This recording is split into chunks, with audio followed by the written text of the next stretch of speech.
Anyway, let's get into our team selector for the Tottenham game. As ever, I will say Alisson in goal. And Gorsty, I'll come to you for the back four. Reece Williams for Joel Matip, and that is the back five, I think. Anybody want to sort of make a change to that, or Connor, do you want to take us on the midfield?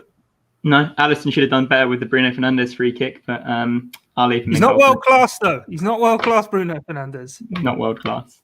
By the way, just to make a point on Bruno Fernandes, I did see a lot of people saying last night, he doesn't do anything in the big games. There you go, he's proven it.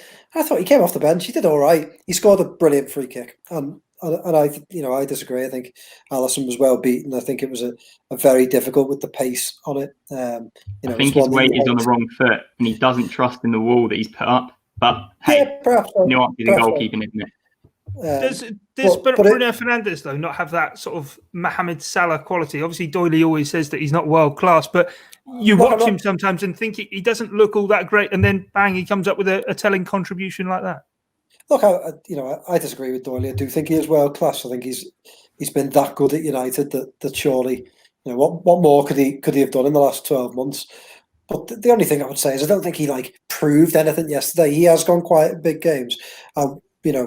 One free kick doesn't mean that in the next big game he's going to go and dominate a team. So, I don't think there's suddenly he's underlined this point. I think he took a good free kick, and that's the end of it. Fair enough, Connor. What about the midfield for the Spurs game? The midfield. Well, we obviously discussed Curtis Jones in that pod. I want him to play. He'd be in my team for definite. Henderson, I massively hope is back fit. They've missed him big time. So Henderson, Jones, and I'm going to keep Thiago in as well. I think if Henderson can be at it, the way that Tottenham are going to sit deep, Thiago probably play a little bit deeper and let Jones go and create. Be my team, be my midfield. It has quietly gone under the radar, of course, Jordan Henderson's absence. What he did play against Manchester United, but then he's not played in the last two games. Joe, what would your midfield be? Would you praying that Henderson's back? Yeah, definitely. I'm partly tempted to rest Thiago, but then I think, if they don't have Henderson, then they don't really have the personnel to. So if Henderson's fit, Thiago, Wijnaldum, Henderson. If Henderson isn't fit, then Thiago, Wijnaldum, Jones. I'd like to get Jones in the team, but I think if Henderson's fit, then that's by far your strongest three. So I would go with that. But I would go with Henderson if he's fit in the more defensive role. What three would you like to see, Gorsty? Yeah, I completely agree with Joe. I think Alex Oxlade-Chamberlain might find himself increasingly marginalised now between now and the end of the season with less games to play, and hasn't really been a little bit unfair that he's had his injury problems, but hasn't really shown much when he's being allowed to play. And Navigator it's news when he's fit rather than when he's injured, isn't it? So Wijnaldum, Henderson if fit, and Thiago if not, then Curtis Jones. And Joe, I'll let you lead us on the front line. Is the forward three the forward three? It's got to be, hasn't it? It's got to be. There's just no real contenders right now. Shaqiri's done decent bits when he's come in, showed a little bit of quality, but not done enough.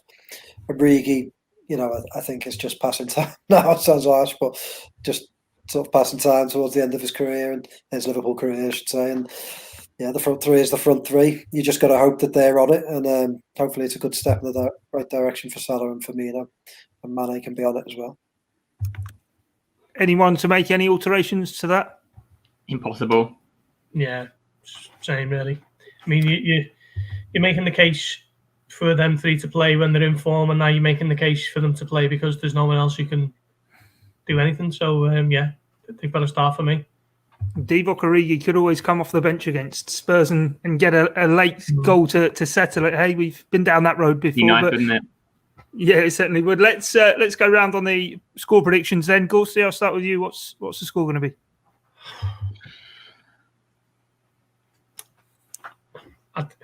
I'm reluctant to say a defeat, but I just think Tottenham, when they click into gear, particularly at home, I think they've got the ability to hurt Liverpool. So I'm going to say 2-2 draw.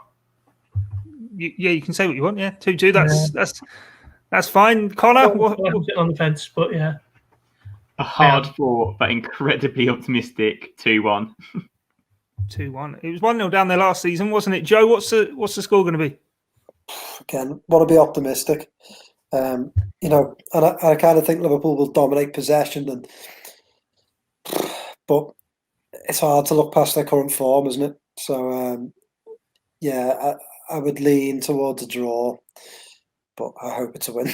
So 1-1 draw is my 1-1 draw.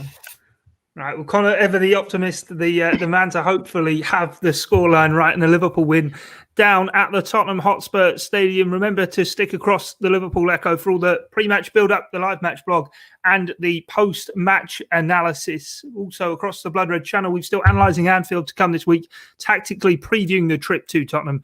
And of course, we will have plenty of reaction across the Blood Red channel. But from myself, Guy Clark, Joe Rimmer, Connor Dunn, and Paul Gorse, thanks for your time and your company here. It's bye for now.